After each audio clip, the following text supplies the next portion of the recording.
Good morning guys. Ngayong umaga So tapos tayo mag-harvest sa patokan ng manok, tsaka ng mga ibon. So ngayong umaga naman, guys,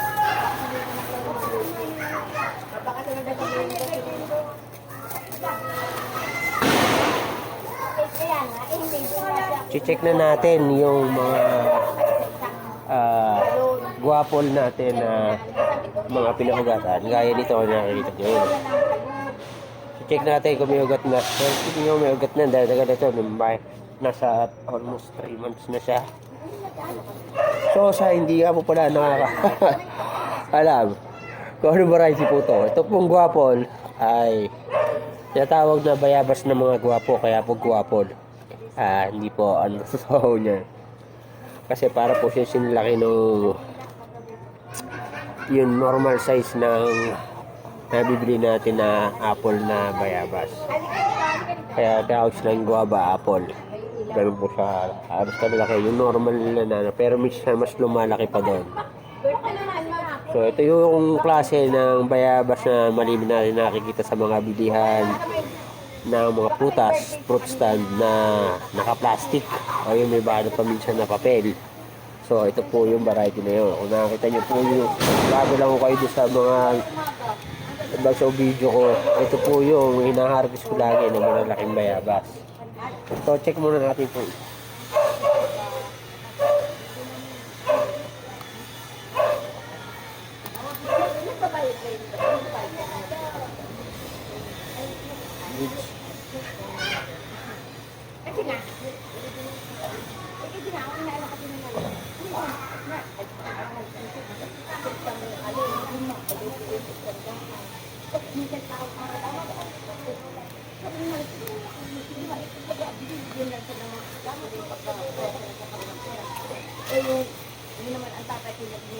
Actually guys, itong puno na ito, sanga na ito na isa na ito, ito yung may tinanggal tayo na plastic. Kaya dapat nung last, ko pa ito haharbisin. Hindi ko muna inano kasi once na tinanggal natin ito dito sa main tree. Kung may bunga man yan, pag ano yun, mag-iinda yun, malalaglag lang, sayang, medyo malaki na. So, inantay ko muna na mahinog. So, na-harvest ko na yun isang araw, hindi ko lang na nagawa ng video. Yung kinain na ni nanay. Nakuha natin yung isa. So, ngayon, sabi ko chinek na natin. So, pwede na siya kasi naano ko may mga ugat dito. Hindi mo na yun, Marta. Siguro, pag ako ibibigay yung mga resibo, magkano lang nahulog, yun lang yung parang may balik lang sa'yo. Ganun. Alam na naman, libre yun. Ay, kaya parang nakishare-share. Ako, inibinayos na ako. Si Lolo, yung tatay ni Inday, 12 years na ako, 25 yung kay Palagpapan,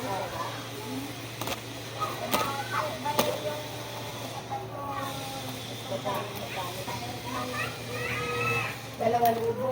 Oo. Ang pambili ng mga pera ng wala sila.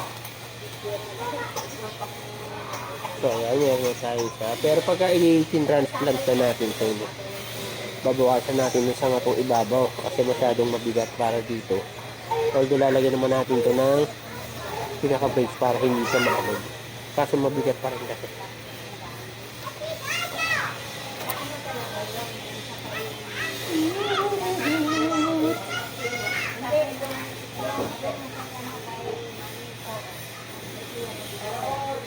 Iba pa rin yun.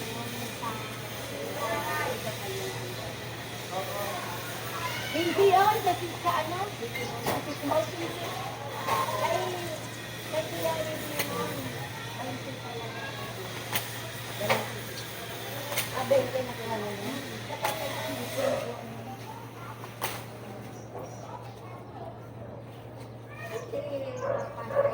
Kasi, tatanong ko sana kayo trabaho. Na ano, yung gusto ko lang yung tubig ng para masabi kung saan talagang magpapagpilay para yung akala ka talagang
Ngayon, nakakausap mo kami namin.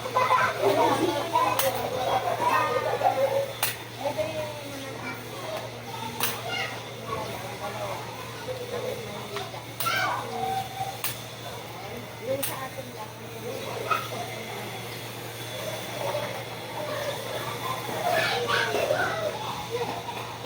So, ayan guys, na-harvest na natin sila lahat. Huwag kayo dyan doon mag- So, madami-dami rito. Ilang puno ko? Isa? Yan hindi na yan. Dalawa?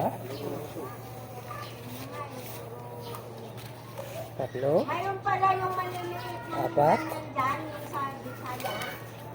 Yun Lima? na ilalagay doon sa likod ni Birda. Pito. Pitong piraso to guys. So, madami-dami itong ano natin. Available natin na pagka may gustong umorder pero sa no, hindi pa natin to i-release. So, i-release natin to after mga 2 months pa kasi kailangan maging stable muna siya dun sa pagtataniman natin. Tapos may nakita pala ako dito na isa na ano ito. Ayan, may bulaklak. So, ayan, pagka ganyan pa lang yung nakadikit sa ganito, pag itinanim mo to, okay lang kasi hindi agad yan malalaglag. May tendency na magtuloy-tuloy yan, magkakaroon ka agad ng instant na bunga. Ito pa isa. Ayan, meron din. So, yun lang ang kagandahan pagka nag paugat ka o nagmarket ka ng ganito sa ano na, yung namumunga na puno kasi makakapili ka ng sanga at the same time pera doon maano mo na kasi matured na nga siya, magbubunga ka agad talaga siya lalo na pag nag-stable na siya once na naitanim mo siya within 1 year meron ka na talagang stable na ano magtutuloy-tuloy na yung makaka-harvest ka na lagi ng bunga. So hanggang dito na lang muna tong video na to guys at mamaya gagawa natin ito ng video. Ayos ko lang muna yung mga mineral na lalagyan natin ko yung pagtataniman natin. Gagawa natin ito ng hiwalay na video. So maraming salamat sa panonood.